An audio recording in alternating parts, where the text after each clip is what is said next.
Namaskaram, everyone. Namaste. Very, very nice to be back together and to see you after some time. And we are delighted to have this gathering of our Sangha and truly blessed that our Guruji, Puduvai Kalemamani Yogacharya, Dr. Ananda Balayogi Bhavanani ji, is joining us.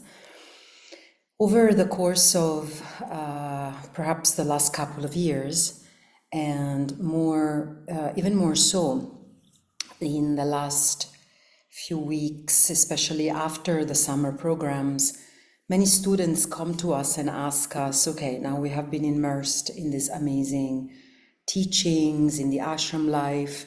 How do we go back? How do we share? What is the language we use? We now know from this very beautiful course that Dr. Anandaji and Yogacharini are offering what is appropriate, what is misappropriate. How do we, translate culturally, and how do we keep a sadhana going?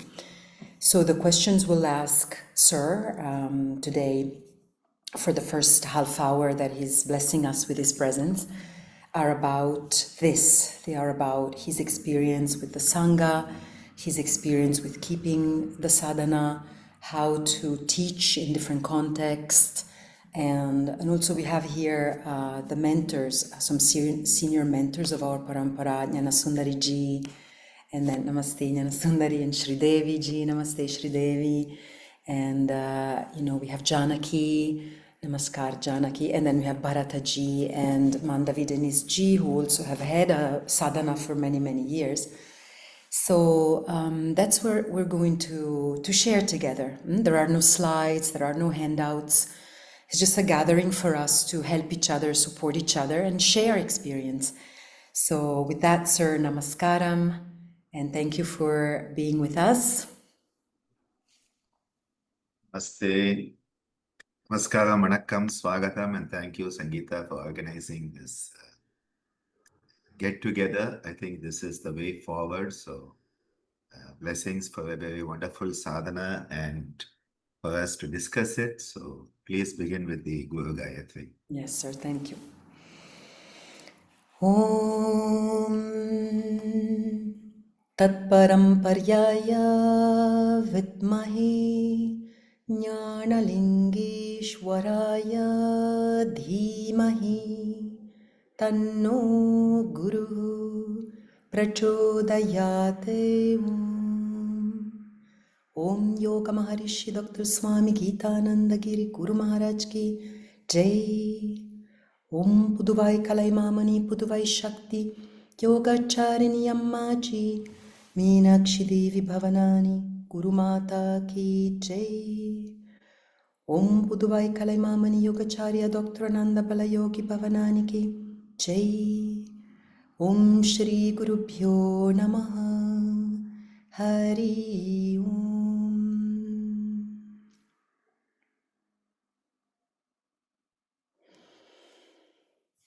So before we start with the topic of our sadhana today and our sangha today, I would like to give everybody a chance. Some people are still signing in, so I'll take the opportunity really quickly to show you the flyer for the upcoming session with Sir.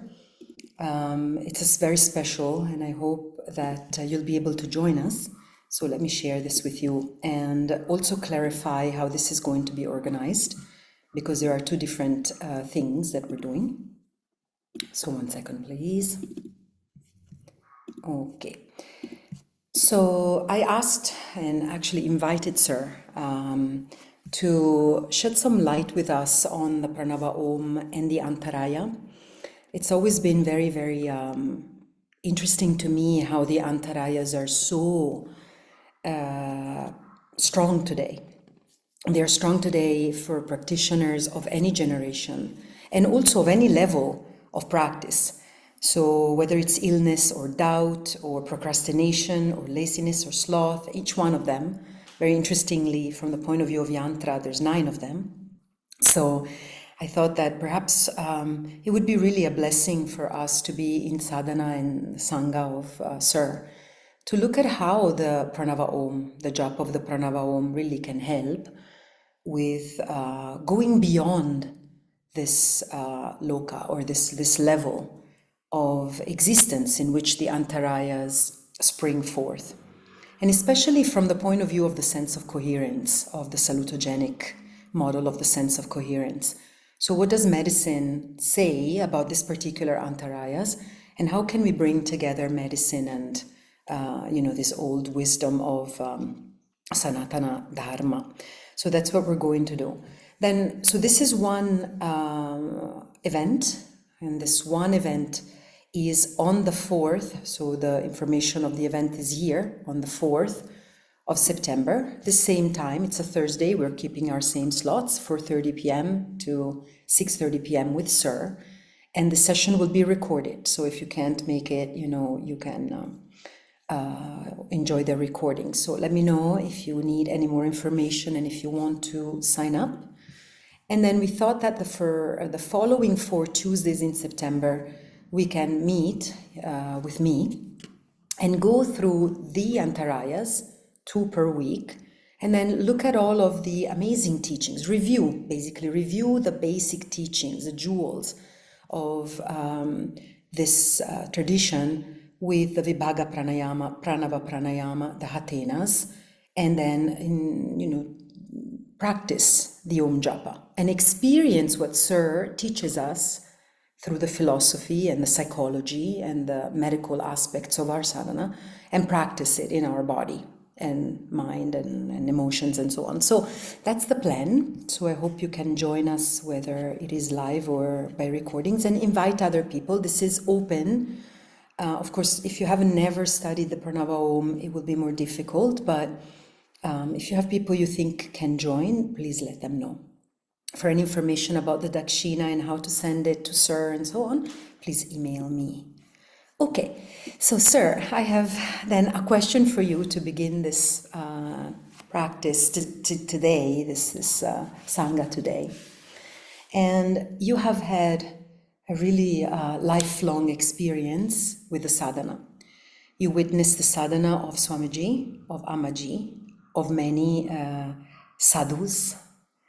You have been learning with great masters. You have sat with them, and you have truly listened to them, especially, and also with many, many students. Some students, as Patanjali says, have different qualities than others, but constantly this concept and this question of how to practice keeps coming. Especially some of our students are wondering, outside of the ashram life, outside of India, in a busy daily life, how do we keep the sadhana going? What are the obstacles? And how have you, in your experience, learned how the sadhana in our tradition especially is a way of life and not just something we do? So if we can't do it 1 hour a day, 2 hours a day, then how can we live yoga as a way of life and understand that as our sadhana? Thank you so much, Sir. First of all, thank you, Sangeeta, for bringing everybody together once again. And the importance of Sangha during Kali Yuga cannot be understated at any point. And yesterday we had a beautiful Satsagha with Stomaji. And again, it reiterated the fact that there are so many rivers of wisdom that are flowing still on this planet in the form of so many traditions of yoga. I never claim that only our tradition is the only way. There are many ways. But in our Rishi culture tradition that Swamiji has codified and Amma has sustained, the great emphasis on sadhana is there. Now, before I get to this topic, I just wanted to go back a little bit to the beginning of today's session because I don't know how many of you noticed, but Sangeeta did something very naughty. And after Swamiji and Amma, she added my name as part of the invocation. And as much as my ego would like that to happen, I would prefer we don't do it as much as possible. I understand the love that makes you do it. I understand where it comes from. I appreciate it, but I'm not yet there. So let's just keep Swamiji and Ammaji there for now.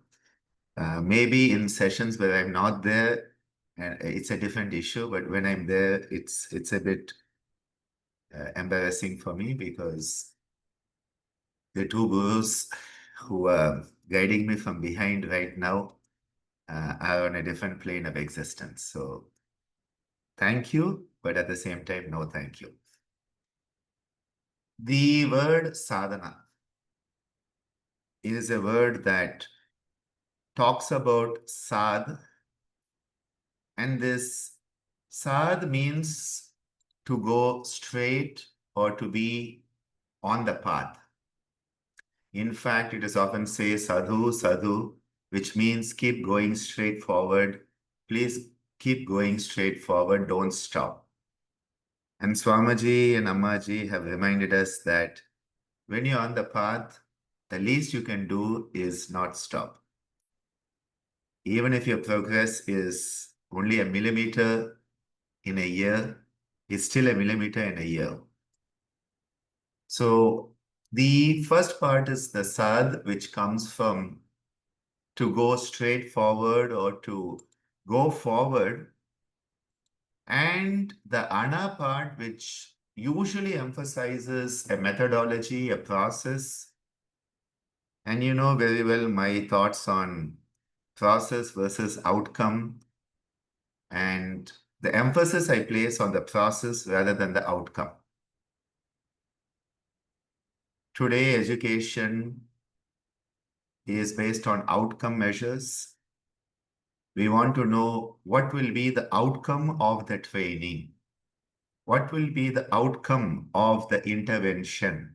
We are always focused on outcome, and we forget the most important focus is on the process. So when you combine sad and ana as sadhana, it is a focus on the process that enables you to go straight towards the goal which is in your radar, on which you are focused, which means you have to focus. Now we know there are the Chitta Bhumis, and this month in Yoga Life, I'm carrying an article by Ammaji on the Chitta Bhumis. And we know that there is the Muda, which is the very dull, inert state of the mind, the Shipta, which is very distracted, Vikshipta, which is less distracted. Amma preferred Muda, Kshipta, Vikshipta. In the text, normally we talk of Vikshipta, then, sorry, Kshipta, Muda, then Vikshipta. But I like Ammaji's starting with Muda because it really makes sense that the totally dull, inert plane of mind should be at the bottom. That is actually where it is. It's not even got off anything. But then when it gets going, suddenly what happens, it's this totally distracted thing. You know, like if somebody is sleeping and you wake them up, often they wake up in a frenzy if, you know, you're not careful. That's like the kshipta. And then they realize what's happening. They come into the vikshipta. Then you can start to focus ekagrata and go towards a controlled state of the mind where, you know, you can have control over what is happening, and then you can transcend it. Niruddha as not just control, but transcendence. When we talk about sadhana, Ammaji used to have another interpretation of the term. Her interpretation was that which is focusing on the highest reality. So she said, sadhana, she used to say, actually is a dharana on the sat. It is a focus on the reality that you are seeking. Now, etymologically, grammatically, it may not be right, but conceptually, it makes so much sense. And both Amma and Swamiji used to play with language like this. Now, sadhana, as I was telling the students, we have 12 Australian Gitananda sadhakis. All of them are sadhakis this time here, and an amazing sadhana going on for them with Niraimadi. And I was talking about this morning. In fact, I'd forgotten we have a session today. But this morning, my post-Arati short talk to them was about sadhana. It's very interesting. So some part of me remembered today is the day of sadhana.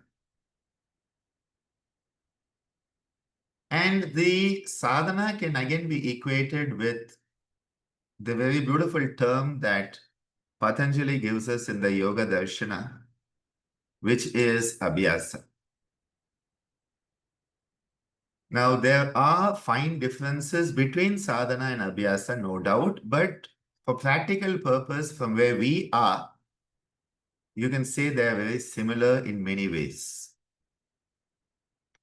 Because if you look at abhyasa, Patanjali has given a very clear-cut definition.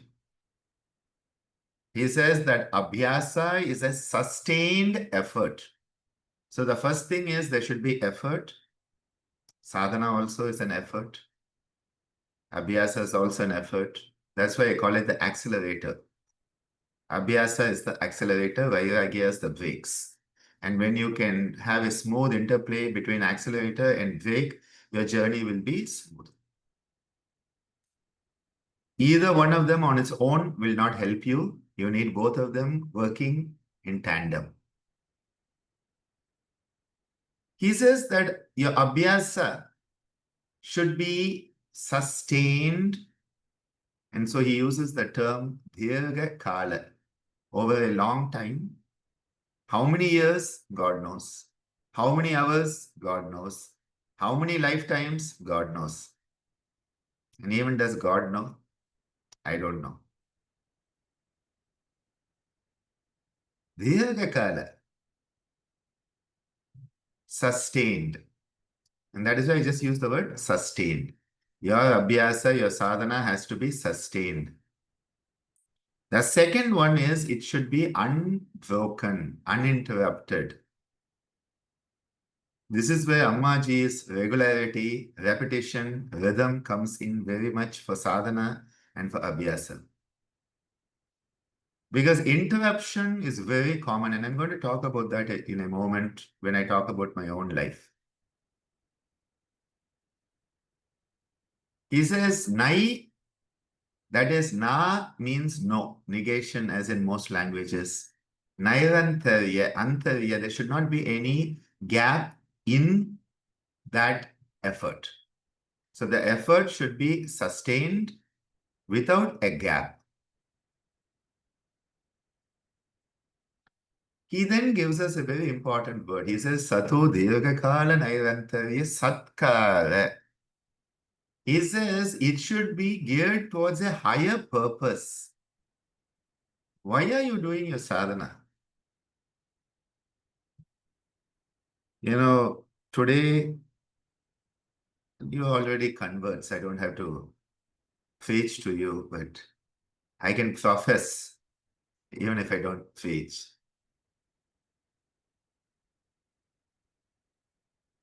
Today what has happened is that we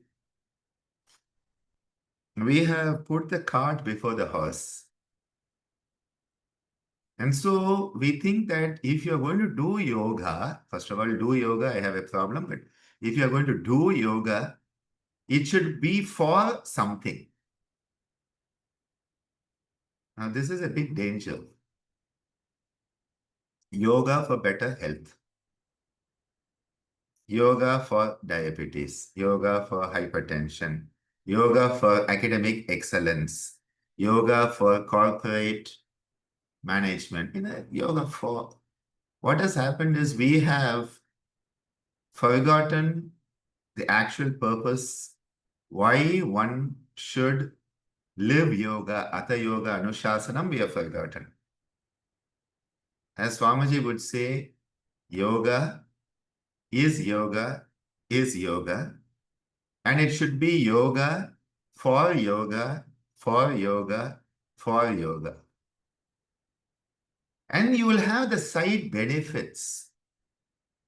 Even yesterday, Stomaji talked about Swami Rama and Swami Veda mentioning the side effects of yoga.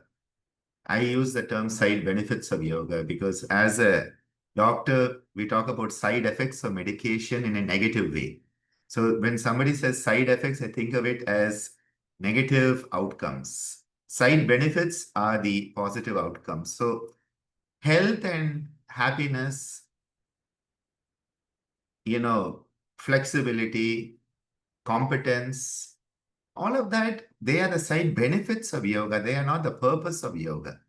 The purpose of yoga is the state of yoga and nothing else. And that is why yoga is the process and yoga is the outcome. That is why it should be satkara. So your sadhana should be satkara, but don't worry, when your sadhana is satkara, the universe will make sure all the other things also happen.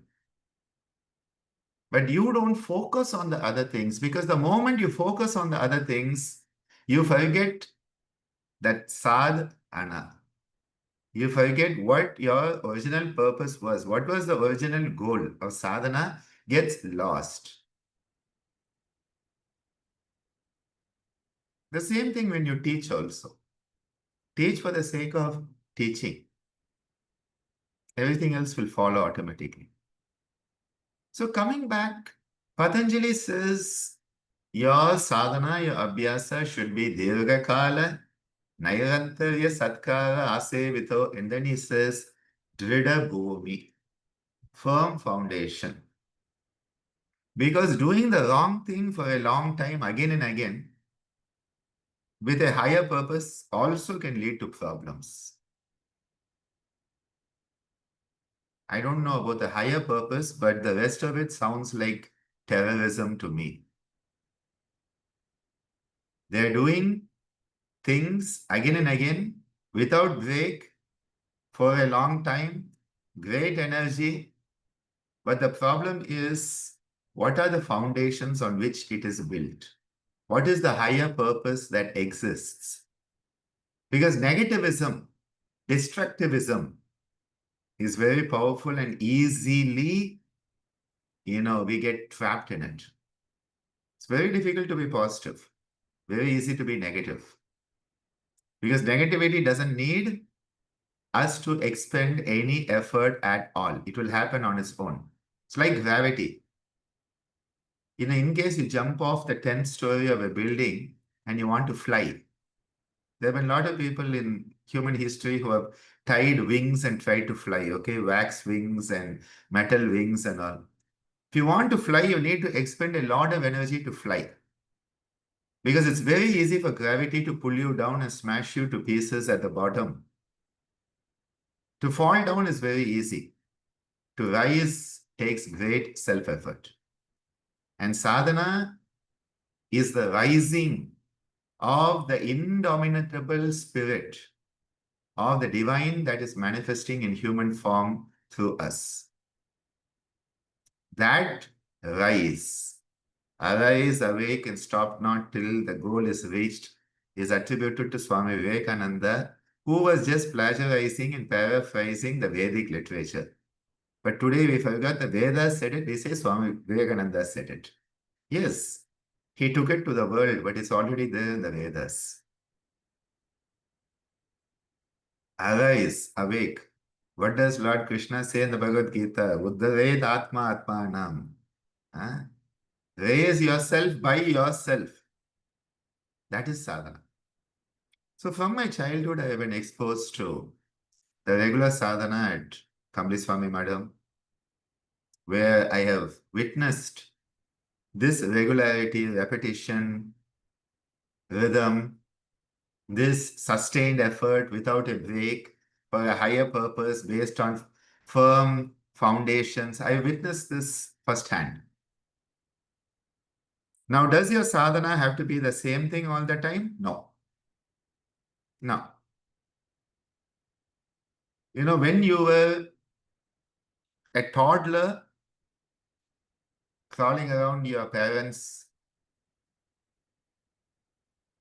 room, what was your goal at that time? Your goal was to stand up. You were not thinking about Kaivalya at that time, I hope. Your goal was stand up. Once you learned to stand, your goal was to walk. Once you learned to walk, your goal was to run. It's just amazing. As someone said, it takes 2 to 3 years for a human to learn how to talk. And then the rest of the life, we have to learn how to shut up. How to not talk is the rest of the life lesson. Because our mouth is our worst enemy. Our mouth is our worst enemy. Thiruvalluvar says, Yagavarayanam nakaka kavakal sogappa sollirikapatti. He says, if you cannot control your tongue, you are going to be pulled into misery.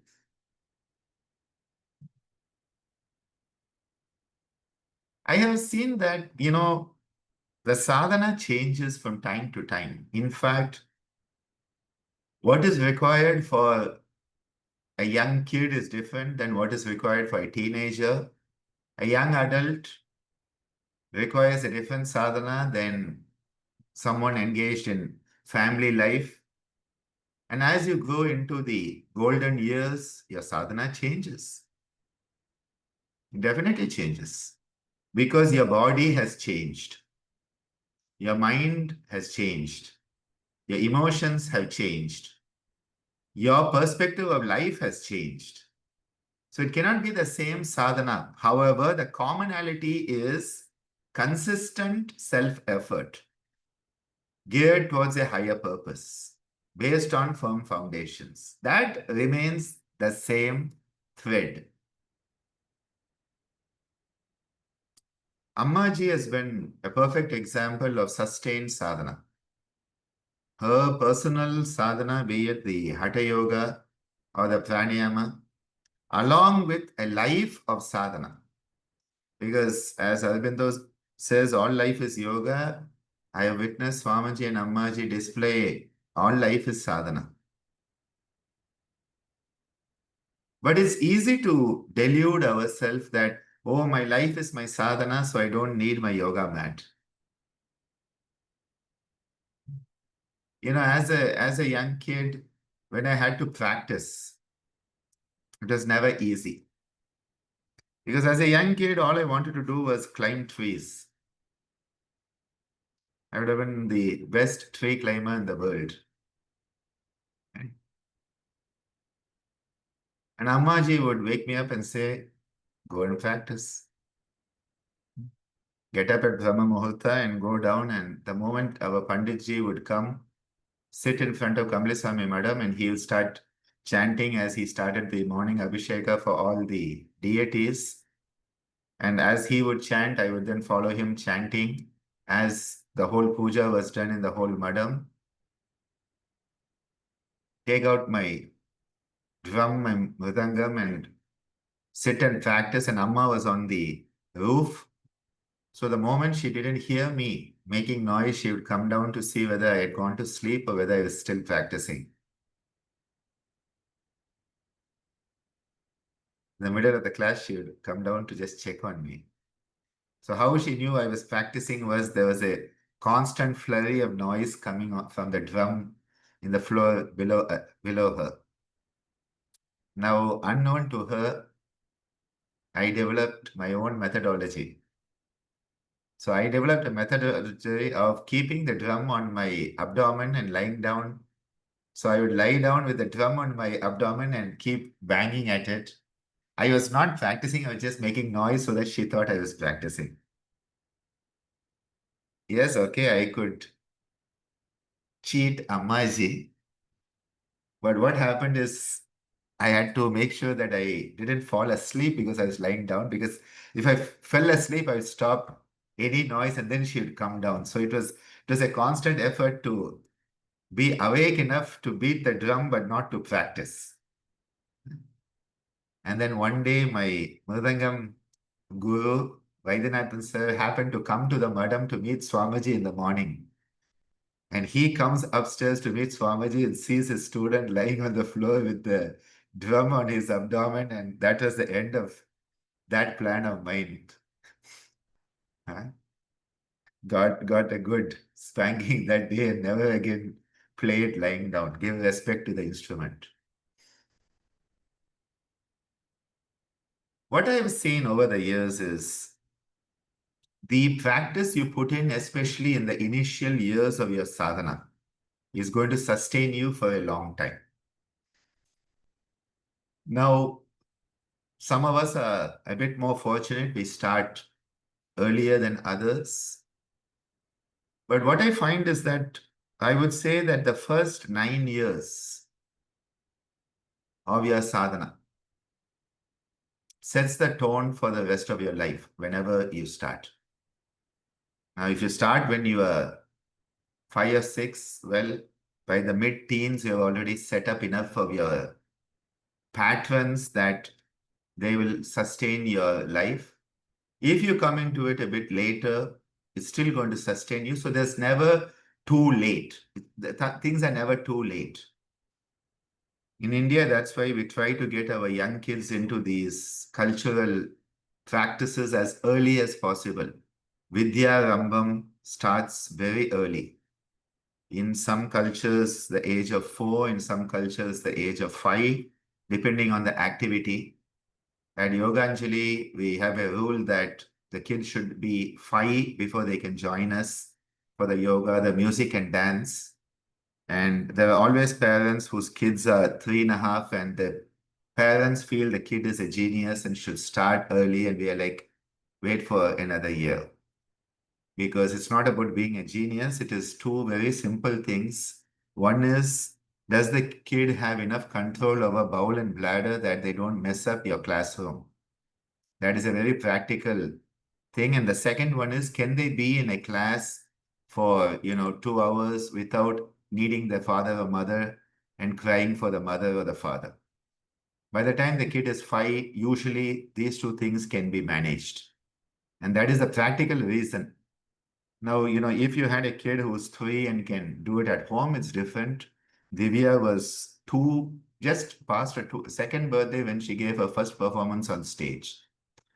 But you have to realize she was dancing from the time she was in her mother's womb, because I think even till the 5th or 6th month of pregnancy, Devasena was dancing on stage and conducting performance till around the 8th month. So, there's a difference in that type of upbringing. But personally, what I found is that when I went off to school at the age of 13, now, it was very interesting that at the age of 4, Swamiji anointed me as his successor. Next April, we are celebrating 50 years of, long time, 50 years of, having been anointed as successor in this tradition. Exactly 9 years later, at the age of 13, I'm sent off to school. So you can see that 4 to 13, I got those 9 years of a tremendous sadhana of music, of dance, of yoga, of mantra, of life, of climbing trees, about taking care of animals. All of that was sadhana. All of that is sadhana. Of swimming, yes. Having fun, yes, all of that. So by the time I went to school, already there was a pattern. And so I didn't at that point need to continue that same sadhana in school. Because in school, what I realized is my sadhana was to make sure that I obtained sufficient knowledge and put my emphasis on knowledge gaining and the attainment of a certain level of vidya in different aspects. That became my sadhana. And this is why, how many times did I stand on my head during school? Tough to count. Because the one time our yoga teacher did that, I went and complained against him. We had a yoga teacher in school who, the moment in the morning you went in for your bi-weekly yoga class, we had a bi-weekly yoga class. He will say, put your blankets against the wall and all of the kids stand on your head against the wall for 5 minutes. First thing in the morning. I'm like, I can't believe that guy is still. After 2 or 3 classes, I went and complained to the principal. I said, I have been brought up in an ashram. I have some idea what yoga is, and this is not how you teach kids yoga. And I said, if he's going to do that, I'm not going to go to yoga class. The teacher got a bit mad. He said I was instigating other students against yoga. Dr. Ananda, in those days, instigated students against yoga, against the way he taught it. No wonder none of the kids in my school liked yoga because it was made such a crazy, stupid activity. Well, that yoga teacher has become much better and currently does some very, very, very good work. But at that time, I don't know where his brain was. It was at the other end of the spine. What I have seen sustained is the Satsagha part is what has sustained me. That constant focus on what is the bigger purpose for which I am alive. I think that part of the sadhana has been a very, very constant part. And when you have that type of focus, you can train yourself in whatever situation you are. You could be traveling by a train and experience a certain state. You don't have to stand on your head to get it at that point. You attain that state. And this is where you realize that the practice you put in, I often thank Amma these days and I say, thanks to you, I put in the practice when I needed to put it in, that now it is all there in my consciousness. And whenever I want, I just have to reach into my consciousness and pluck it out. I pluck it out and it is there. Because the goal of sadhana in yoga is not materialistic. The goal is the spirit. Whether you are chanting, whether you are singing, whether you are dancing, whether you are doing a hatha sadhana, whether you are doing the mantralaya, whether you are cooking. Many ladies get stuck up with taking care of family and they wonder, I don't have time for my sadhana. Your taking care of your family is your sadhana. Now, it doesn't mean your body doesn't need a good shoulder stand once in a while.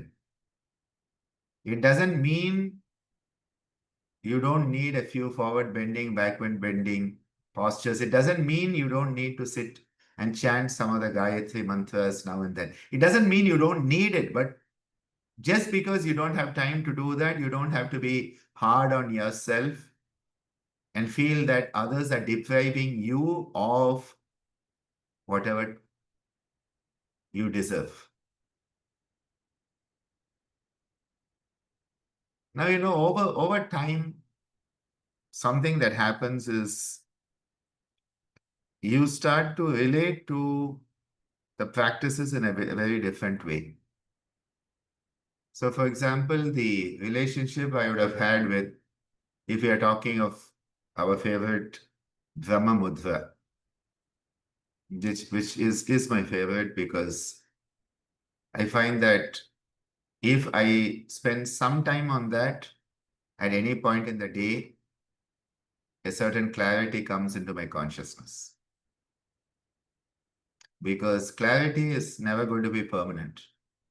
We are human, and in human beings, all physiological waves go up and down. So just when you think everything is clear, the next moment you realize nothing is clear.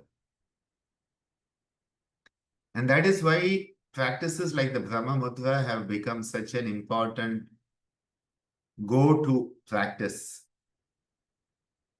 Practices like the pranava. The other day, it was the 24th of August, in the middle of the afternoon, Ammaji started coughing very badly. Her breath was very erratic, and Abida came and woke me up and said, Ammaji is not breathing well. And I'm like, is today the day? That was the thought I had.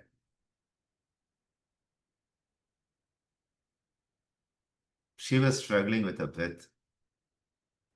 And I said, okay, let's start chanting the Om Namah Shivaya. And for 5 or 6 minutes, we were chanting, and there was a amazing change in the way she was breathing when she started chanting the Om Namah Shivaya. I won't, exaggerate and say it became perfectly normal and all, but definitely there was a huge change when instead of having that, the moment she switched to the Om Namah Shivaya, in about 5 minutes, it was a Om Namah Shivaya, Om Namah Shivaya. There was a huge change. I could witness that change at that moment because it immediately put her into her sadhana mode. We have our survival mode and then we have our sadhana mode. And the moment she started chanting all her sadhana, how many Shivaratris she has led us in 1008 chants of Om Namah Shivaya? How many times she has had us chant? How many times she's chanted? And the moment that is the first thing that came to mind for me. And it immediately put her into that sadhana mode that gave her that sthirata, that stability, and the sukhata, that sense of ease. Patanjali says through asana, one goes into that state where you become asana. You don't do asana, you become asana. And what is asana? Sthirata and sukhata. People think you have to go into an asana and hold it without moving and smile. And that is not what Patanjali means. That is for our yogasana competitions. Yoga sport, all the athletes are told, get into the asana, don't shake and look at the camera and smile. Or look at the judges and smile so they know you have sukha. Huh? That is how you manifest sukha, by smiling at the camera. Instagram yoga. No. Asana is a state of being where you are established in a steady state of ease. The performance of the asana enables you to get there. And this was something which I thought I had outgrown. I thought, okay, from my childhood, I've been part of this, done enough handstands and headstands and, gone beyond it. And then as you get into your 50s, your body starts to have its own mind. The body develops a mind of its own, and you start to wonder what's happening. And then you realize you have to also do some of the physical practices. Because I had thought that I had gone beyond it. And I must acknowledge Anandi that she has played an important role in reminding me that it's important. It's important. The body is your temple. As I think I had an experience very similar to Tirumula. Tirumula says, I didn't care about the body. In fact, he uses the term despise the body. There are a lot of people in spirituality who try to negate the body. You often find many of the monks who are so caught up in the meditative sadhana, they say, oh, the body doesn't exist, I'm not the body. And then the body develops so much disease that they get trapped in the body. It's a common occurrence that happens if you're not careful. Tirumula, the Tamil Dravidian saint who gives us 3,000 verses on yoga. He says, there was a time I despised the body, I neglected the body. And he said, then I realized the body is the temple of the divine. And if the body is the temple of the divine, isn't it my dharma to keep it fit for the divine? A very beautiful attitude. Now, the other day, I really enjoyed Sridharan sir's talk. This yoga and cultural appreciation has been going amazingly well, and we had amazing session with Thomaji yesterday and last week, Sridharan sir. And Bharataji asked him about his sadhana. And Sridharan sir's answer was basically his Sandhya Vandanam, which is our traditional ritualistic practice done morning, noon, and evening, which has become his yoga sadhana as given to him by his teacher, as he refers to him, Deshikacharya and Krishnamacharya. Because there's the whole physical element, there's the chanting element, there's the pranayama element. It becomes a purna sadhana in itself. Now, is it found in a yoga textbook? Maybe not. Is it there in the 6,500 asana textbook? It may not be there. Is it there in somebody's videos on yoga? It may not be there. It becomes his sadhana. But I think we have to be very careful because the last year I realized how important it is also to acknowledge the body so that the body doesn't feel neglected. You have to acknowledge the mind so it doesn't feel neglected. You have to acknowledge the breath so that it doesn't feel neglected. Because the moment it feels neglected, it is going to do you in.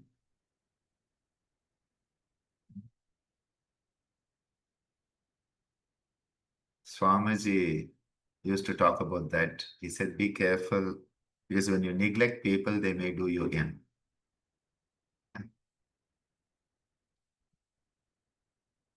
When you neglect the body says, you think you can be there without me? I'm going to give you some pain in your knees so that you remember who I am. Give me the attention I deserve. And this is why I think, we have to find ways that as our body demands change, as our body shape changes, as our emotions change, our mind changes, our focus changes. At Yoganjali, often when Lalita is teaching the young kids, she tells them, sit quietly and think of someone you love, like your parents. Think of your parents and breathe quietly. This is how she teaches them to contemplate. If you try and teach that kid about the abstract aspects of chakras, it doesn't make any sense at that age, right? What is accessible to them? What is something that they can easily latch on to? I remember a very beautiful television interview with Deshikacharya, where the interviewer was talking to him and he said, can you tell us about meditation? And Deshikacharya was going to great extent trying to explain it to this television interviewer who was just trying to make a joke out of everything. And so this guy, he said something like, okay, you have said I should focus on Jyoti, the light.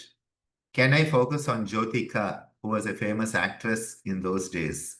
So instead of focusing on the light, can I focus on Jyotika? Huh? And Rishikesh says, yeah, you can focus on Jyotika, Jyoti, or whatever you want, but just focus on something. And I felt it was just like Patanjali saying, Yatha Vimata Dhyanadva. For God's sake, focus on something at least. Patanjali gives this whole list of focus on Prachardana Vidaranabhyam Pranasya, the breath, especially that exhalation and the pause after exhalation. And he gives all this. He says, think of the Vishokava, Jyotishmati, the light that is beyond sorrow, Vitaraga, Vishayam Va, Chittam, all those things that attract you and how to move away from it. He gives all of this. And then suddenly he says, Yatha Bhimata Dhyanadva. So for me, it is Patanjali at that point getting tired that he has given all these suggestions to his students. Focus on this. Guruji, it's too tough. Focus on this. Guruji, that is not possible. Focus on this. I don't like that. So finally, Patanjali is like out of exasperation. He's like, Yata bhimata dhyanadva. For God's sake, just focus on anything that you want, but just focus. So I think my message for today, when it comes to sadhana, is sadhana doesn't have to look the same for everyone. It doesn't have to look the same. It doesn't have to be the same for everyone. It doesn't have to feel the same for everyone. But the ultimately sadhana leads us to that same place. And that is the place of the highest oneness. And that is why it doesn't matter. Iyengarji used to say that asana is a complete yoga in itself. And definitely, you can understand when you get into these things. So though, if someone said, can you make a protocol for a complete yoga practice like we made common yoga protocol?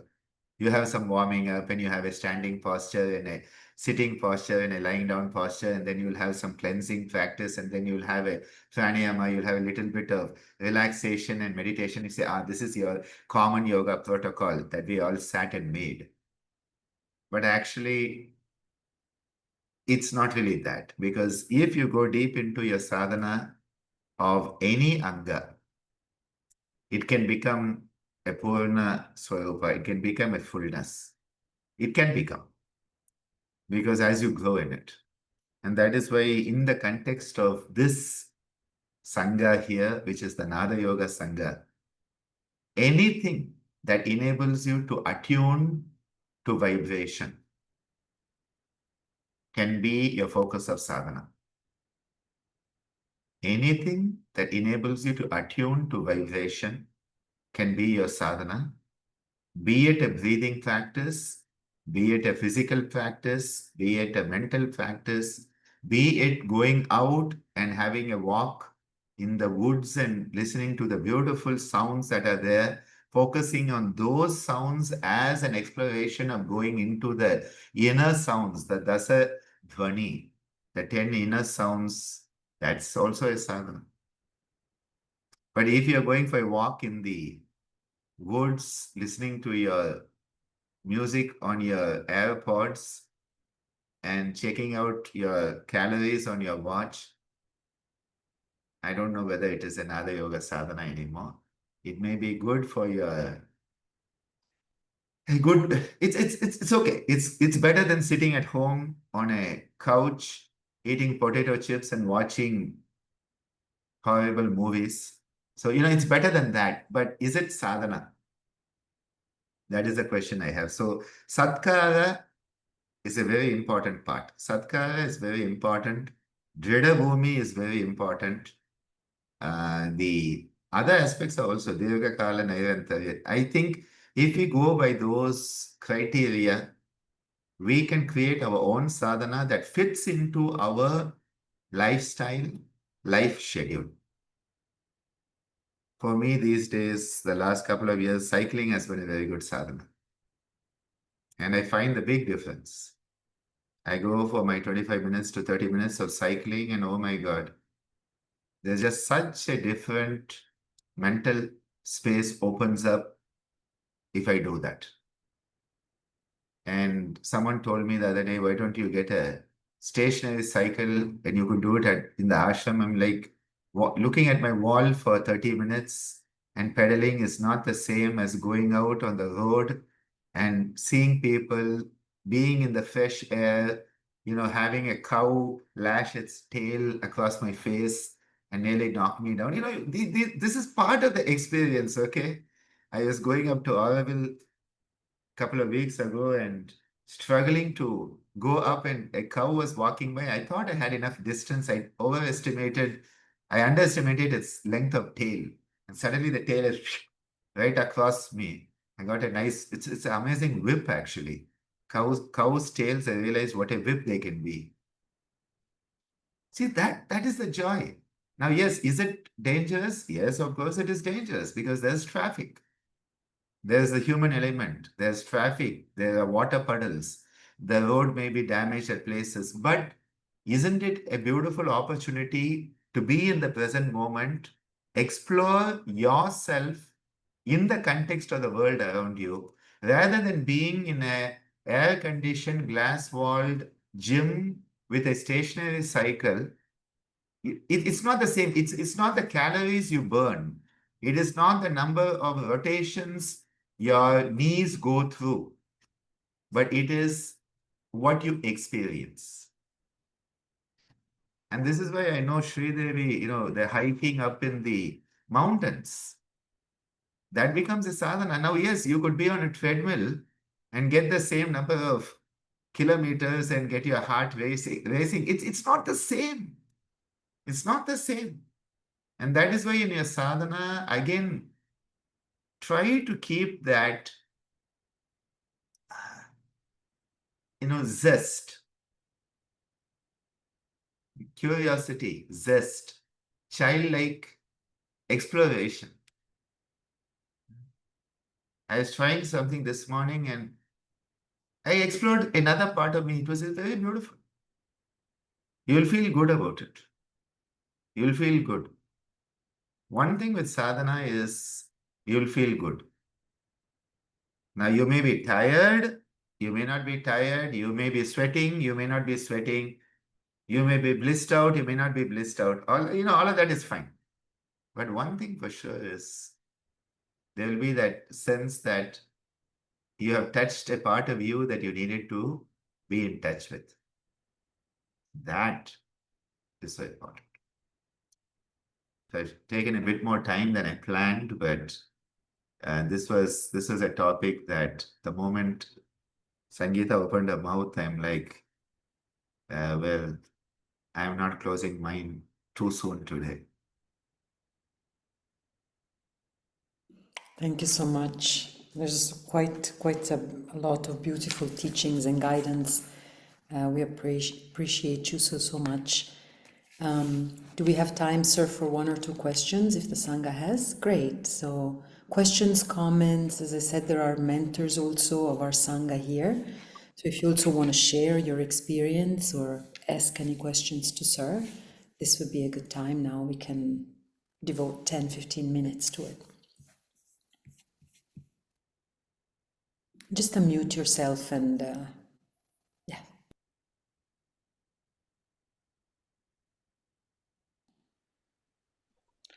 Namaste. Thank you very much for this really touching about sadhana. So many reflections came when I heard you talking about how many variety we have in sadhana. So I just wanted to share that the daily practice can be our sadhana. Just this week I went in the garden, I was weeding, so I came with a bucket full of moss and things I think should not be where it was. And I showed to Felix and say, look, this was my meditation. And this is actually what the first thing was, karma yoga I had 93 with Swami Gitananda. He sent me out in the garden weeding, and I thought, well, I don't know the plants in India, what shall I weed? But that's how I realized how this mundane, what we think is mundane, we can make it to meditation. We can make it to the focus you are talking about. So just reading can be perfect sadhana, reading also the thoughts, the thinking. So this is my sharing. Thank you. Thank you, Sri Devi. Yes, Di, I see your hand up. Namaste, Namaste Guruji, Namaste everyone. So you spoke about these 10 inner voices. If you could elaborate on that. Ah,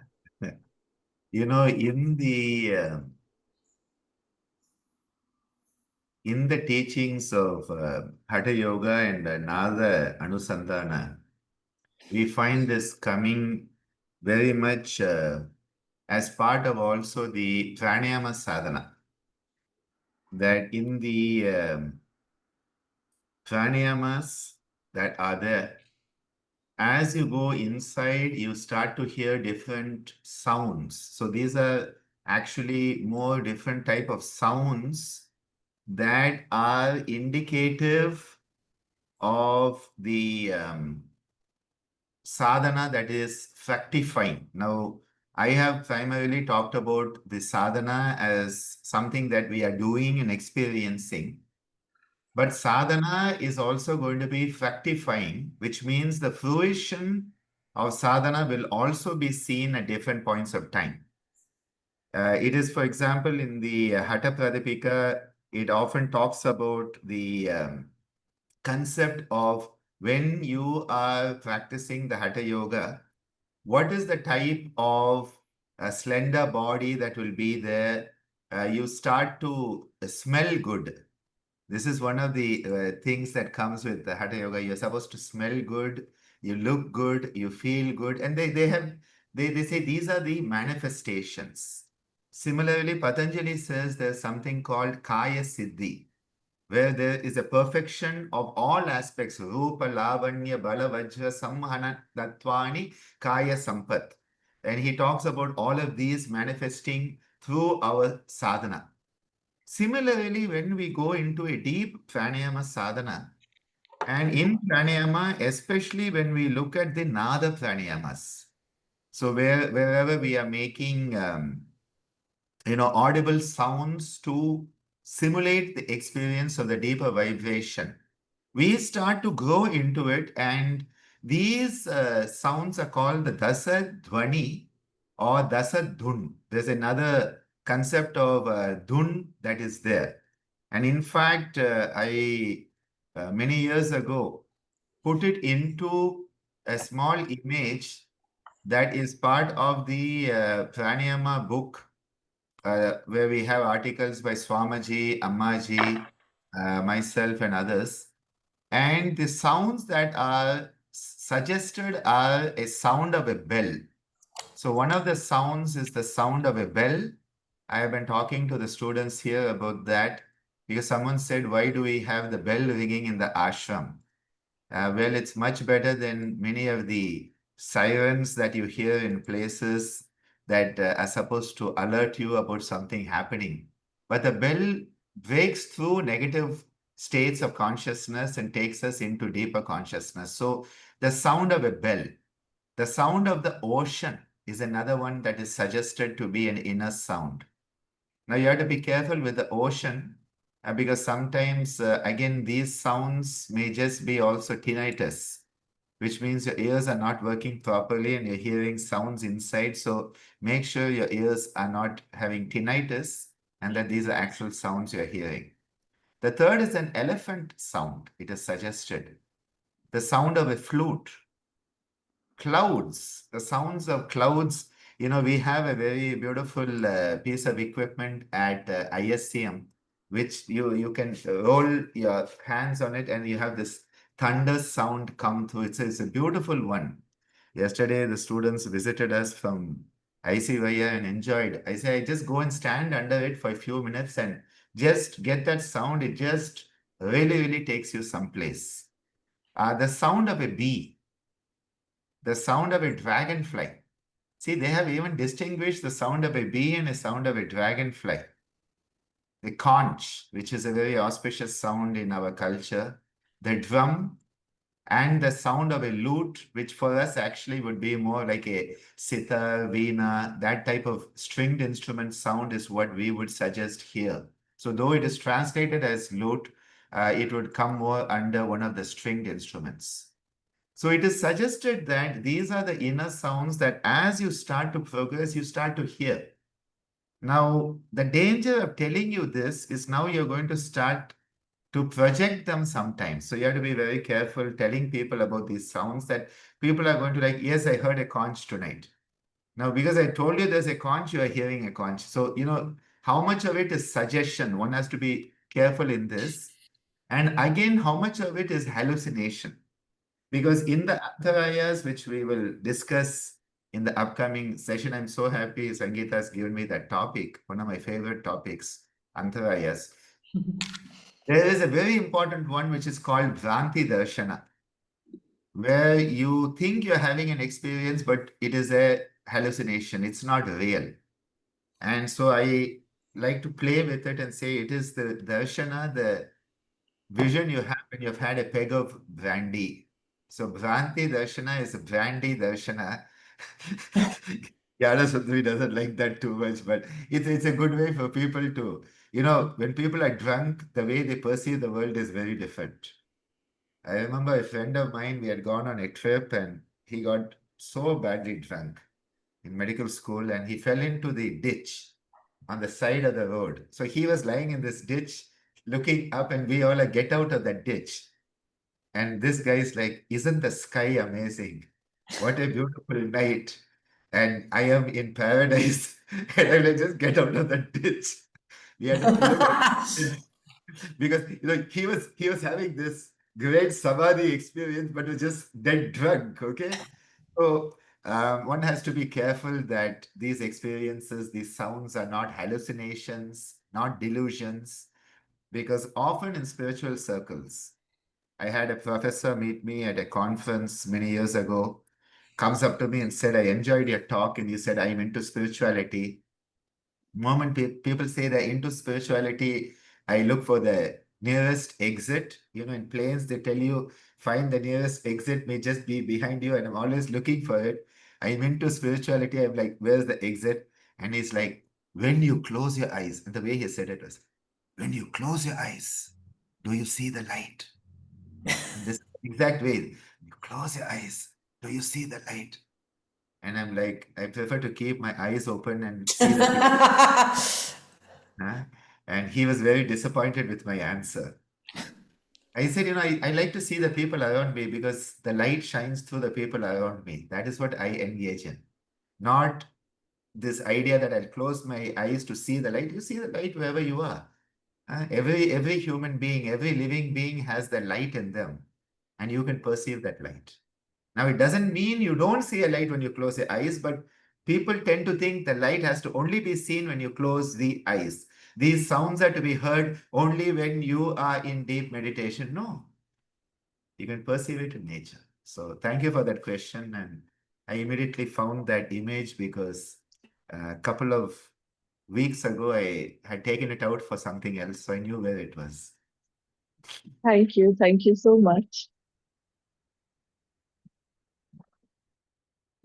So we have a question from Ruby. Can sadhana also be exploratory, or should it always be a focus on what you already know? Beautiful question. See, the principle of learning is known to unknown. And it doesn't matter what you are learning, it doesn't matter what you are teaching. Start with what you know, and then don't stop there. Go towards that which you don't know. So just like we have our mantra, Asatoma Sadgamaya. We know of Asat. We want to know Sat. Tamasoma Jyotirgamaya. We know Tamas. We want to go towards Jyoti. Jyoti Jyotika. Tamasoma Jyotirgamaya. We know Mrit. We want to move towards Amrit. So what do you know? What is in your knowledge base at this point? You start there. As Swamiji would say, people will say, Swamiji, what should I do first? He will say, do the first things first. Do the first things first, meaning what is accessible, what you know is where you start. And then don't stop there. So it is not conditioning. Please understand, sadhana is again not conditioning. It is a deconditioning. But in order for deconditioning to occur, you have to first go through the process. So often it may look like when Amma says regularity, repetition, rhythm, it doesn't mean you are stuck at the same place for the rest of your existence. Because it is not a circle, it is a spiral. So sadhana is spiraling, never circling. You, as Amma would say, she said, I have done the Surya Namaskar 1,000,000 times in my life. I've done the Surya Namaskar 1,000,000 times and it's never been the same. million Surya Namaskars and they were never the same. Because as you grow, the practice grows. And again, there's a danger to think I have to keep on doing something new all the time. It's like students think I have to learn something new in every class. No, it could be the same practice, but you have a new dimension that unravels to you as you grow into it. So don't stagnate. Sadhana cannot be stagnation. Sadhana has to be dynamic growth, spiraling upwards towards the Satkara, that highest reality. Kara means to do. So your activities that you are doing should lead towards the highest, Satkara. But often we are stuck with ahamkara, I do, and that is the ego. The other day I talked about ego and someone made a negative comment to me that you have made the ego sound so bad. Isn't that wrong? I have a few people on social media who just like to poke me. They enjoy that, and most of the time, earlier I used to react to it. Nowadays, learning to respond. I never said the ego is bad. What I have said is that ego is a tool. Once its job is done, you have to put it back in the toolkit. You are on a ladder to get to the roof. Once you get to the roof, please step off the ladder. As long as you're still on that ladder, you have not got to the roof. That is the job of the ahankara. It takes you someplace, but then after that, you have to step away from it, step off it for the higher experience. So the ladder is not good or bad. You getting stuck on the ladder for the rest of your life is not going to be good. Thank you. Nilachal has his hand up. Yes, we also have a question in the chat, so perhaps Nilachal first and then the question by Sandhya. Okay, thank you, Sangeeta ma'am. Thank you, sir. Sir, my question is like how you maintain your consistency in the sadhana, and if you find sometimes like low or like things happen, the external environment and like the external factors affects. How to maintain that consistency in that sadhana, because we see you every time, and like whatever maybe the condition situation are there, like the dharma that you need to follow, the work that is needed to be done, you do those things in a very appropriate manner, like how it has to be done, irrespective of the external conditions. So how the sadhakas uh, can maintain the consistency or focus on the dharma that they are needed to follow? Thank you for that backhand compliment you gave me. Thank you for that, Nilachal, because Nilachal sees me at my best and my worst these days. Because he meets me every day regarding his PhD, so he knows my best days and bad days and good days, and consistency is the most important part of sadhana. That's why Dirghakala Nairantarya is so important.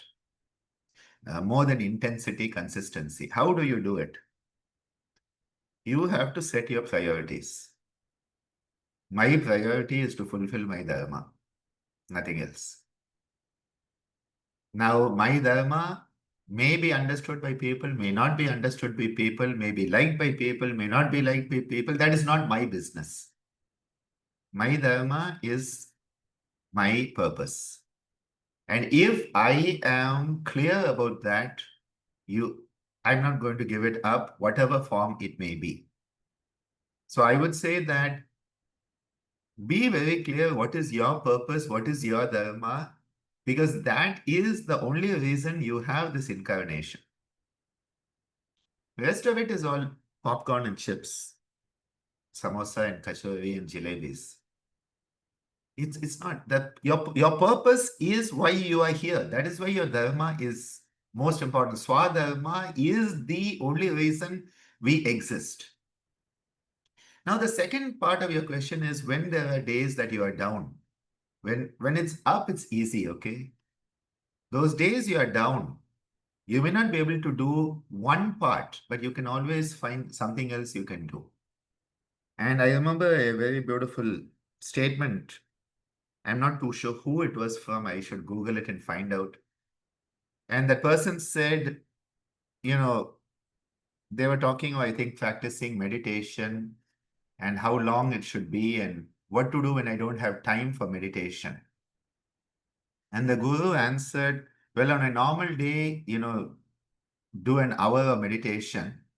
But on those days that you are very busy and you don't have time, do 2 hours. I have to find the person who said that, but it's something like this. It's a beautiful, beautiful quote, because it is when you think you're too busy, it is when you think you're depressed, it is when you think you are, you have no time, it is when you think that that is when you need your sadhana more than ever. When you're feeling good, when you are on, endorphins and enkephalins and serotonin and everything is good, doing a sadhana, it's okay, it's easy. Anybody can do it. Any Tom, Dick, and Harry or Ramakrishna Govind can do it. And the Tom, Dick, Harry is Ramakrishna Govind. Okay, that's the Indian equivalent, in case you wondered why I said that. Any Ramakrishna Govind can do that. It is when the going gets tough that it is tough. And that is why those days where you don't feel like getting out of bed and you say, I'm going to do something. Those days where you feel that I am going to give up, to not give up. That is your sadhana. And again, you are doing your sadhana in whatever form, not for somebody else. It's not for your Facebook likes. It's not for your Insta reels. Someone recently said, why, isn't Dr. Ananda projecting more the physical aspect of yoga in his Instagram reels? I'm like, I have an equal amount. 50% of my reels are my philosophy, the Tattva Jnana part. The Abhyasa Sadhana part is the other 50. This person has not bothered to watch those 50 and is complaining that I'm projecting only the Hatha. They have not looked at the other part. Please understand, it's not me who's not focusing. I am making sure that both aspects are covered. This person has not bothered to listen to that because it has not gathered their attention, because you will only see that which you're looking for. You'll only see that which you're looking for. So please understand, your sadhana is not for the social media likes. Then why, Ananda, do you put it on social media? To motivate others. That is part of my dharma, to motivate others. There are so many people. Every day I get a message, either from Facebook or from YouTube or from Insta or from WhatsApp. Thank you, Dr. Sir. Watching you today, I got motivated to keep going on what I was doing. That's all. That's the reason I am alive. That is the reason I do my sadhana. That is the reason I share my sadhana. Not to say, oh, Dr. Ananda is doing it. To be out there and say, here, there's going to be somebody who needs to listen to this today, needs to watch this today, and there's always somebody out there. It's astonishing. I put a 59-second talk. I try to keep it less than 60 seconds because then I can add some background music to it. I think more than 90 seconds I cannot add music, so I keep it to 89 seconds at most. There's always somebody who says, that's exactly what I wanted. I needed to hear. Not I wanted, I needed to hear today. Thank you for being there so that I could hear that and I could reset myself. As I say, reset. I told someone today, rest and reset. So thank you, Nilachal, for that. And just remember one thing. When you are focused on your sadhana, the universe is with you, the parampara is with you. Okay? Because our sadhana is the way we open the doors. When we don't work on our sadhana, it's like we are sitting in a room with a windows and doors closed and then nobody can help us, okay? When you do your sadhana, you have opened the doors and windows. The universe can come in and help you out of that well in which you have found yourself. And that is why that statement, on the easy days, do 1 hour. On those tough days, do 2 hours. When you don't have time, do 2 hours. Because the moment you make time for your sadhana, everything else will be set right. Many people have a very good sadhana. It's called worry sadhana. WORRY sadhana. They worry about everything. As Dr. John used to say, depression is the modern form of meditation. People get so locked in this negativity that it becomes so focused that they become one with the Tattva Ekatanata Dhyanam with negativity.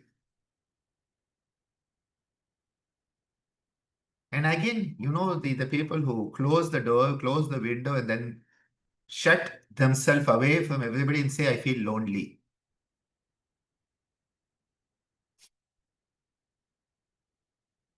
Ammaji used to play with the word ignorance. She said, ignorance arises from us ignoring. We ignore and so we are ignorant. The universe is there for us. The Sangha is there for us. The gurus are there for us. But if we shut ourselves and don't give them an opportunity, they are calling out to us, but you have your ears stuffed with cotton.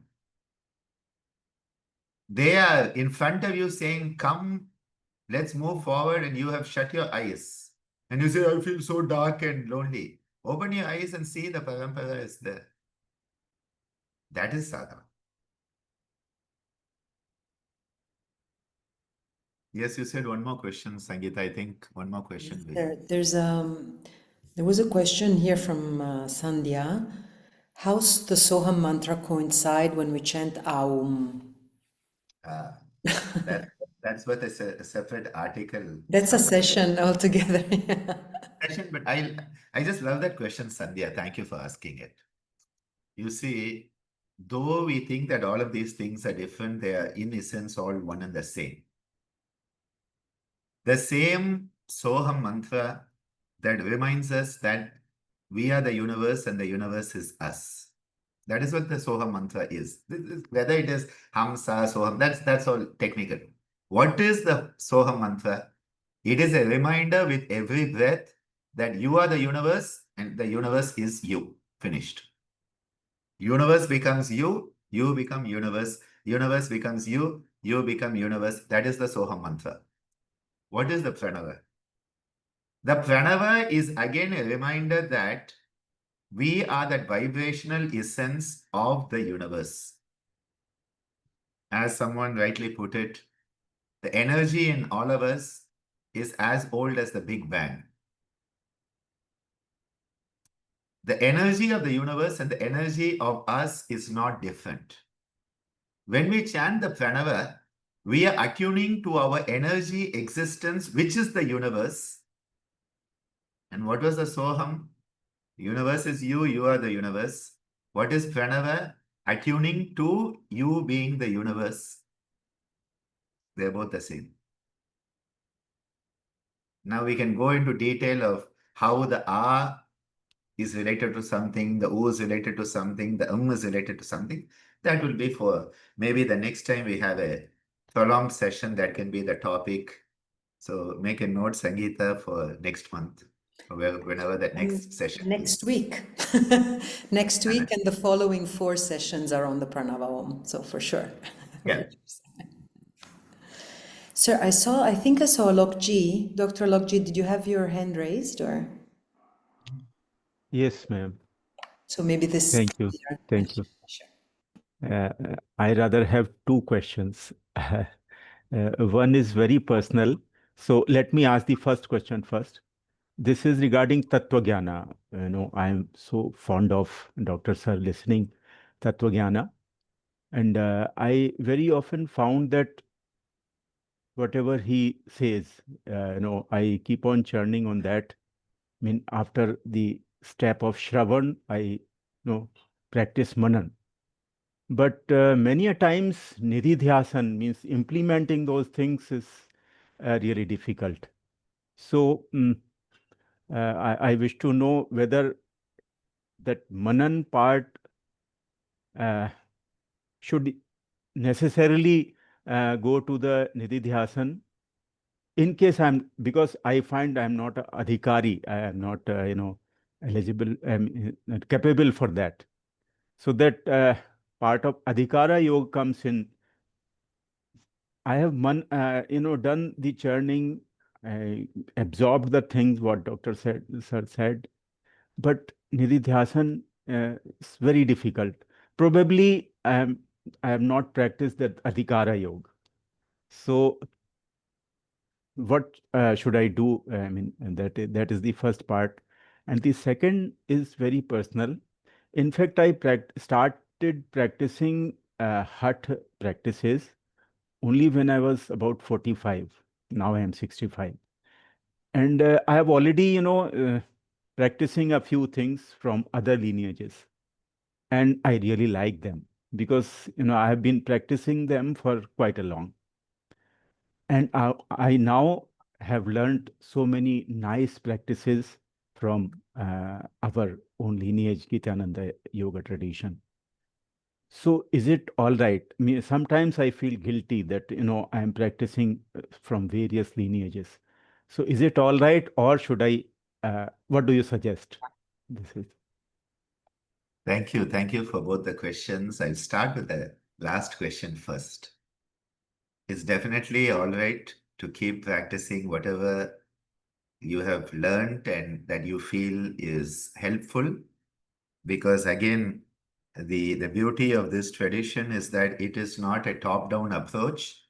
As yesterday Stomaji said, it's not a military organization where we are going to chew on you for something.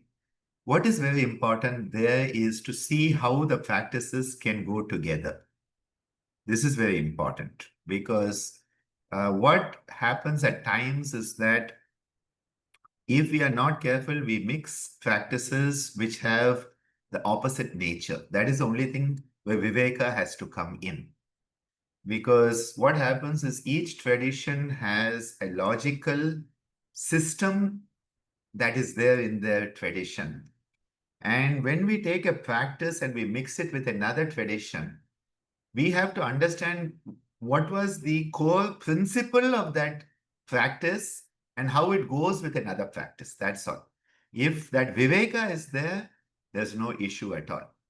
But say you are trying to do a relaxation practice of the Gitananda tradition, and you're doing another practice where it is excitatory in nature, they may not complement each other at that point. So there you need to see that how can I work, say, in a Spanda Nishpanda attitude. So I would say that definitely practices can come together with proper Viveka. I think the key element I will say is Viveka and understanding progression of practices. This is my main way I look at it, because it's like when we make music, the very traditionalist will say that this type of music has to only be here and that type of music will be only there. Sometimes, you find that different bits come together to create a certain harmony. Now, if that Viveka is there, I think the key element is Viveka, because, and again, a few things one has to be careful. I'll give a small example. Is that in the Gitananda tradition, when we do our complete breathing, our Vibhaga Pranayama, Mahat Yoga Pranayama, we breathe in low, mid, high and out low, mid, high. Now, there are traditions who breathe in low, mid, high and then high, mid, low. And other traditions breathe in high, mid, low and low, mid, high. Now here, if you try to bring these practices together, your whole nervous system is going to get confused what you're doing. So there the Viveka says, choose only one methodology and follow it. Eka Tattva Abhyasa. At that point. Because this argument I had even with MD and IY on one of the recent booklets. I said, if you're going to have me as an expert on that panel, I will not go with this because I find it totally against the whole concept that is there. Now, anatomically, you can talk about it. Physiologically, you can talk about it. But even the fact that you breathe in low, mid, high, and you breathe out ah, u, ma, that ah cannot be upper chest, ma cannot be lower chest. Like the moment you bring this practice together, you cannot. So you say, okay, I'm going to bring the pranava of Gitananda tradition and the breathing of another tradition. And suddenly, where do you do the ah? Where do you do the ma? Whole thing has collapsed. So what my suggestion here is the use of Viveka, understand the principle behind that practice, and then definitely coexistence is possible. Now coming to the first question. Shravana, Manana, Nididhyasana. Now I think here, first of all, you are being very harsh on yourself by saying you are not an Adhikarian. That itself, first of all, I disagree. You already are an Adhikarian. There's no doubt about it. I'll give you a framed certificate next time because then you will look at that certificate and not doubt yourself. But it is because you are an Adhikarian, you are doubting whether you are making progression into Nididhyasana at all. Someone who is not an Adhikarian will say, yes, Dr. Ananda said it, I understood it, and actually I know better than him. That is the approach. Or people who often tell me, oh, it was nice listening to you because you reminded me of things I already know. And I'm like, okay, great. Thank you very much. Hope you don't come for my next class. Or someone who once said, I thank Dr. Ananda for teaching me many medical terms. I'm like, seriously, if that's all you got for my classes, I don't know where you were. So that is one. Second is, Shravana itself is not easy. Because Shravana is not just hearing, it is listening. And listening has to be an active process. So you already have listened deeply, actively. You have also done manana, you have contemplated it, you have chewed on it, which means already you have done 2/3 of the job. So don't give up now. 2/3 has been done. And I personally doubt your evaluation that you are not yet in Nididhyasana, because what is happening is you are expecting the 100% Nididhyasana. But when I connect today, my phone was not charged. So now I connected to my power bank. Now when I connect it, the first thing it does is it says 25%. Now after 1 hour of charging, it says 100%. The moment I connect it, it doesn't say 100%. For it to get to that 100%, it takes time, but it is not at 0%. So don't devalue the thing and say that I am not getting Nididhyasana. You may be getting 10%, 20%, 30%, 40% of Nididhyasana. And the more you work on it, the more you are mindful of it, the more the Nididhyasana charge will come towards that 100%. One day that 100% will be there. But I think what we think is we should first have 100% Shravana, then 100% Manana, and then 100% Nididhyasana. It may be 40% Shravana, 25% Manana, 10% Nididhyasana, which next week has become 60, 50, 40, then it becomes 80, 70, and then at one point, hopefully, we grow into that 100, 100, 100. So it is a growth-oriented process. And we are all on the path.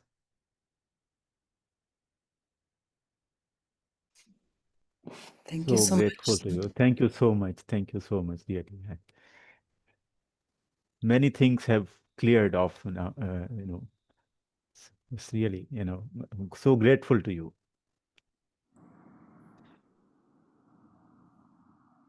So I think it's time for me to disappear. No, please don't. Please don't do that.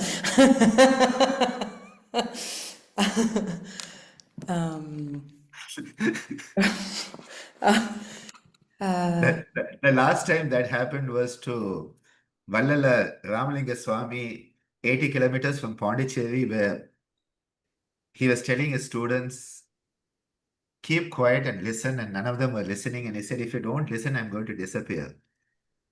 And nobody listened, and suddenly, poof, he went off. He disappeared. And that is why they're still waiting for him to come back, because he went into the light. They still are not listening to him. So why will he come back? So You're still talking about it, but not listening.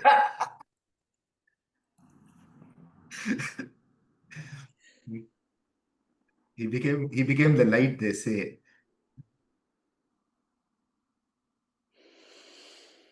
We have here some of our Sangha members that have been practicing for many, many years. If any of you would like to add anything, in conversation with Dr. Anandaji or anything at all, now would be a very nice time.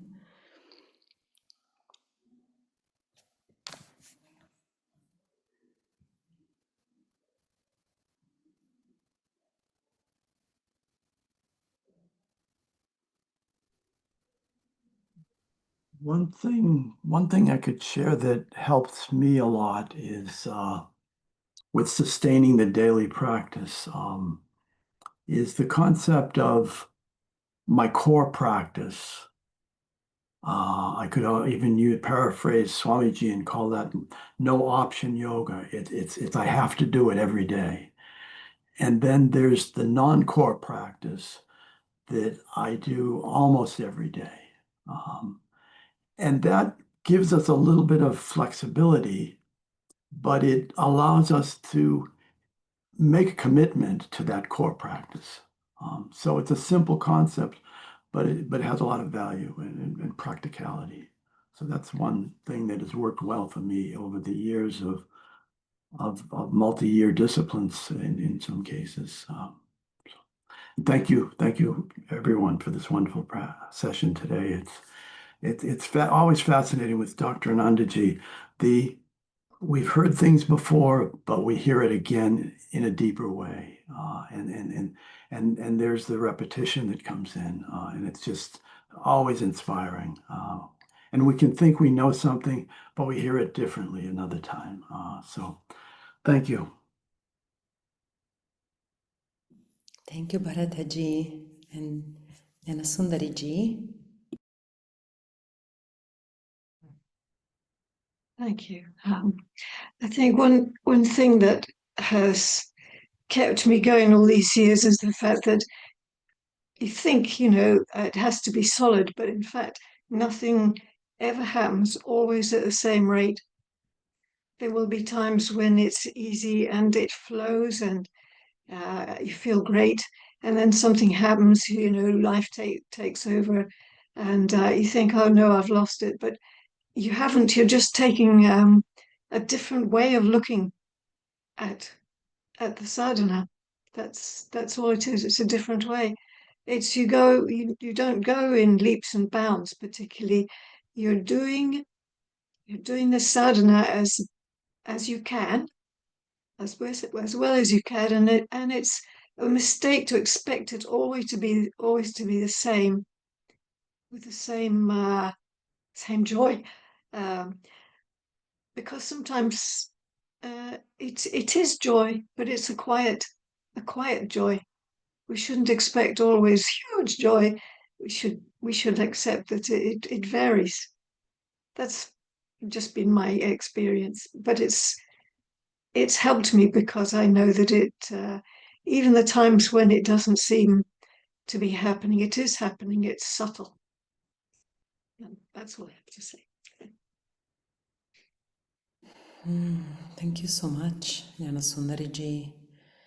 And we also have other mentors from other traditions, also Mandavi, Dennis G, Janaki, also from our tradition, Doris, who have been on this path of sadhana in different forms. So also, if you like to share anything, it would be such a joy for us to listen for a few minutes. Sangeeta, I just need to be moving. Yes. So thank you for Thank you so much, sir. organizing this. And I'd actually planned to be out of here by 5:30, but this has just been going so beautiful that, the power of coming together is so important. So blessings and more strength to you to keep the Sangha moving forward and enable all of us to grow together. Sahana Bhavatu, Sahana Bhunatu. Thank you so much, sir. Thank you for being here. We'll listen to this recording again and again for sure. Thank you. So yes, would you like anyone else to say a few things? And then I think the last maybe 10 minutes, I would like to share with you some ideas on how to actually, teach the teachings, especially of the Nad Yoga, a branch of our parampara, and how to use the materials we already have. So the two books, but the two books are just a reference for the larger body of wisdom of the parampara, okay? But before we do that, let's just maybe another few minutes if anybody else would like to share their experience with sadhana.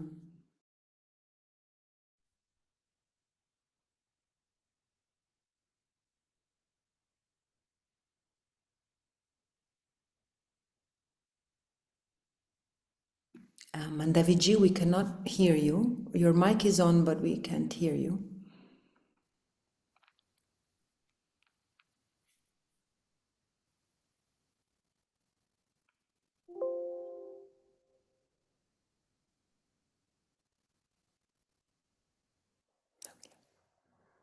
Thank you anyways. Yes, thank you.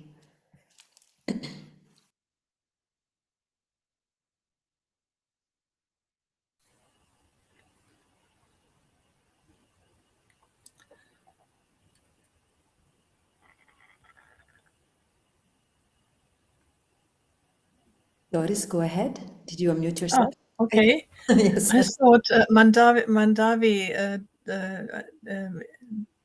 Denise Berry is still wanting to say something. No? Mic Okay. is working at this time, so please go ahead. Thank you. Yes, so yeah, I've had experience with the Satyananda Yoga. I had a mentor in Satyananda Yoga, and Gitananda and Satyananda are sharing mantra in the same way. So there's nothing really different, but it is true that we have practiced the breathing practices in a different way. So we are breathing in, lower, middle, upper, and breathing out the other way in Satyananda. But I have reverted to Gitananda practice because I never felt that was quite right. And since I was with Gitananda Yoga, I felt that my breath was falling into place. So especially when I chant when we chant Om, the pranavaya Om, you feel that the R is resonating lower, the middle is the U is resonating middle, and upper the yam. So yes, so I was convinced to follow that, and so yeah, that is a bit conflicting sometimes for some people when they change traditions or when they go over to other traditions. So I feel at home at Gitananda now. So thank you very much. Thank you very much for the sadhana going on. Yes, thank you. Thank you, Dr. Ananda. Thank you so much. And Sangeeta. Thank you, Doris. Thank you. Thank you. Anyone else would like to add anything before we go into a more practical? Okay, if you change your mind, you can raise. Yes, Janaki. Yes. Good. just about the pranava. The Kaivalya Dharma group, for instance, they breathe up in, upper, mid, lower. And I know the group well because they're here in Brazil and I practice with them often. And well, I just quietly kept going with the Gitananda tradition because that's my tradition. But I have now reached the point that I understand where they're coming from, as one does, because to them, to breathe in, the breath first goes to the upper lobes. So what do I do now? What I do is I balance the two. I mean, I still do my Gitananda pranayama, and they know that, and that's fine. But the point that I reached, the logic, is I focus on, okay, they say it reaches the upper lobes first, so I open the upper lobes and allow it to reach to the bottom, lower lobes. Yes. So do you understand what I'm trying to say? So I put the two together. And actually, it's been helpful because sometimes one tends to sort of focus so much on the lower lobes that maybe the upper lobes are a bit tight. So that's just a technical answer what I came round to, if you know what I mean. And other than that, I just wanted to thank everyone because really, to receive the teachings, there's always something one needs to change. And it's just, boom, a reminder of so many different things. So thank you, Sangeeta ji, and thank you, Dr. Anandaji, and thank you, Sangha. Mm-hmm. Thank you so much, Janaki. And so just a few minutes to address a couple of questions that were asked over the course of the last few months, and sometimes it's a recurring question for some of our members of the Sangha that are not necessarily present right here, but who will be also watching and listening later. So one of the questions is, what is appropriate, when we're bringing together different traditions, not just in yoga, but say someone is a physical therapist, and then they want to bring in some of the work of the Nada Yoga teachings, or, for example, the work that I did in the jail. How do you bring this type of work and use a different language, translate it, to a different context? Or how do we get started? Or what do we teach? Like sometimes there's so much and we don't know what to teach or how to start, or what students can actually receive. Right. So one of the things that we need to remember is that this concept of Nada Yoga truly is a fruit of the sadhana that personally I engaged in through the yoga step-by-step and the training in the ashram and so on. So there's never, Swamiji never really, even Swami Kanakananda Brigu never really said we have Nada Yoga, in our tradition. The teachings are just like stars in the vast sky of our parampara. And for me, it was truly a wonderful practice to be able to share the program, the 6-month program with Sir. And as you know, out of that program came the book. Now, both books, however, Saraswati's Pearls and Nada Yoga, the reason why Sir and I decided to publish them is to give tools to our Sangha so that you can follow them, even to design a program. Okay, so as you notice, both the book and the book Nada Yoga and Saraswati's Pearls, they approach the topic of Nada Yoga in two a bit different ways. One is some questions that I asked Saraswati's Pearls, where the questions that are sometimes basic in our students come up, right? What is Nada Yoga? What is sound healing? Is Nada Yoga sound healing? Is yoga healing? Is nad healing? What is it, right? So the first question, the first chapter is healing sounds, is like that. Then how do we start? Where does the sound of nad originate? So in the second chapter, we talk about the anahata Nad, Anahata chakra, the Hridaya chakra, the Manipura, the Nabi chakra. So all of these are there. Then we talk about the relationship between Guru and Chela, because sometimes our students will ask, what is the relationship between the Guru and the student? And if we are teaching, how do we position ourselves in relationship to them, in relationship to the teachings? So a lot of these questions are answered in that. So you can always refer to that again and again. And oftentimes the practices, of course, come from the yoga step by step. Pretty much all of them come from the yoga step by step, and they are references. So, if you want to look at these particular chapters in the yoga step by step, you can go back and review them.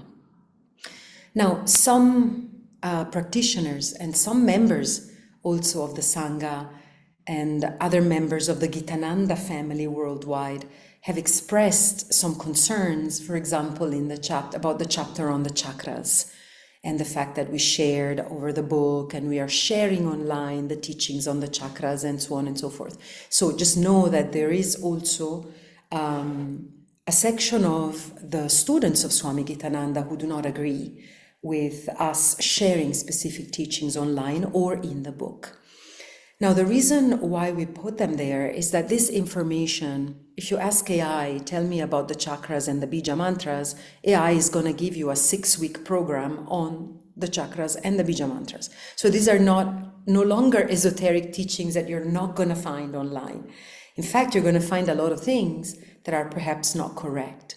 So what we shared, when you look at it, is what you can find online anyway, but at least people that find the book, for whatever reason, they can come to the source. So that is the reason, not that the book will be the only tool, that your students or you will use. Now, all of that to say that when we begin, either by our practice or sharing the practice or creating a course in Nada Yoga, you can absolutely follow the structure that we gave in the book. And that's the reason why we have it there. So there's an introduction on what Nada Yoga is in our parampara. Then we go back to the source. In, Vajrasana, Dharmikasana, Mukhabhastrika, Vibhaga Pranayama with the Sparsha Mudras, with the Hasta Mudras, Mahat Yoga Pranayama, and the Pranava Pranayama. Okay, that is the Soham Mantra, Shabda Pratyahara, all of the Nada Yoga practices that were already highlighted by Dr. Anandaji back in 2010, because he has been teaching teachings of Nada Yoga for years before our immersion. Okay, so, and all of these materials are in the bibliography, and all of the materials are in our course, in our different courses. So start with what you know. I think to sum up also what Dr. Anandaji expressed, start with what you know. If you know the Vibhaga Pranayama and the Soham Mantra well, because you practice it, then just teach that. That's a lifelong sadhana. That's for me, Bharataji, for me, that's it. That's the core. What is there, the Vibhaga Pranayama, the Pranava Pranayama, that's it. Soham Mantra, Sukha, Pranayama, Sukha Purvaka Pranayama, Shabda Pratyahara. Everywhere I go, this is pretty much the only thing, that I share, because I have gone up to there comfortably. Okay, so wherever you are in your sadhana, share that, and it is enough. If you haven't practiced or you don't feel comfortable or you're not sure, then don't teach it. That's it. It's very simple. And the other things that, if you're not sure to speak these things with your own words, then quote Swamiji, then quote Dr. Anandaji, then quote your own, gurus and teachers, and that's it. You don't have to say I say, or you can just truly use the teachers, the gurus' teachings. Okay, so the quotes are there, and of course the scriptures the Shastras, but only as long as you understand what they're saying, not just because it's good to say it. So contemplate, we all, I say you, but actually this is, I'm part of the Sangha. It's not like, and the reason why I keep the Sangha going is because I need it, right? Not because I know, right? So yes, just that's all. And the reason for coming up with these sessions on the Pranava Om starting in September is that I would like to keep this Tuesday appointment going, where we don't have necessarily a timeline. Okay, so it is 4 sessions to begin, then we'll see how we like it, how if people can join or they cannot join or what's going on, we'll just see. But I think we can review the practices that we have shared, specifically in relationship to what is termed, the Nada Yoga part of our Parampara's teachings. But we'll review it together, and then perhaps some of the mentors will also want to teach, and perhaps, we'll just see how that moves fluidly, but reviewing and practicing together. And that's it, pretty much it, because there's so much in the teachings, and I want to really invoke the virtue of patience to proceed slowly, and not have like a 4-week certificate on the Pranava Om, so we need to cover all of these things. Just each session will be a bit slower, with the capacity to have feedback, improvements, and so on, like a sadhana. We're going to practice the sadhana together. So if you are at the beginning of sharing and teaching, if you're a seasoned practitioner, especially in the parampara, you already know all of this and even better, I'm sure. But if you're new and you're like, okay, I would like to share this, but I'm not sure, then I hope that these review sessions can also be a model so that you yourself can follow something like that to start sharing yourself. Okay, so that's the plan. All right, so I don't know if anyone, I'm pretty much finished with what I had to share. So if there's any question or any suggestion, we can open it up as a democratic circle.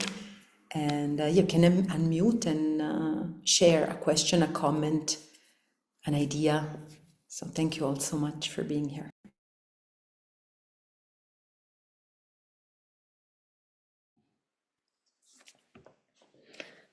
Just to tell that you're completely right. Just teach what you can. And I think this is the speciality in Swami Gitananda's tradition, that there is such a vast knowledge, and everybody is just teaching further, giving it further, what they know, what they took out of the whole system personally.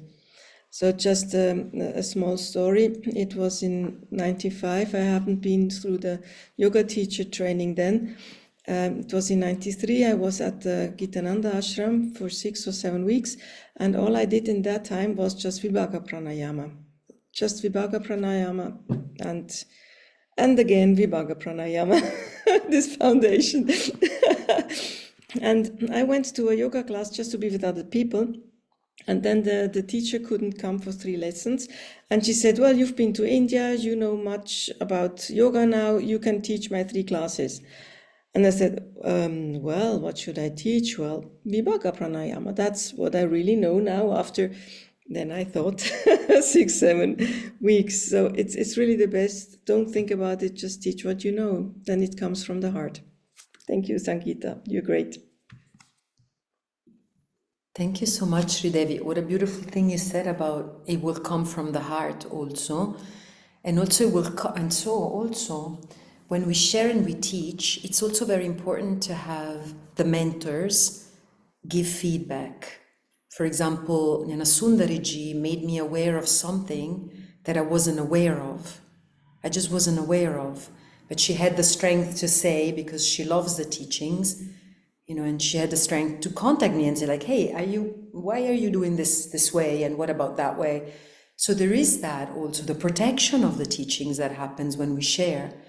So also once we start teaching and sharing, it's good to let the other mentors know in a way or another, so that there's a line of there can be a mentorship. That's why it's called a mentor, right? So yeah, thank you. Anything else anybody would like to share or ask?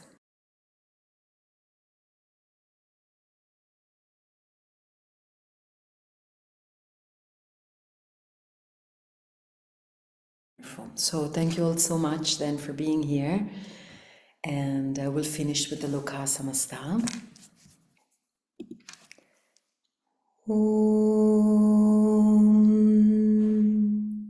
Loka Samasta Sukhino Bhavantu Sarve Janaha Sukhino Bhavantu. Om Shanti Shanti Shanti. Om.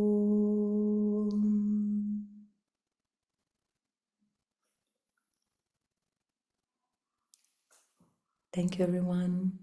We'll see you soon, we hope. Bye-bye. Thank you, everybody. Ta-ta. Bye-bye.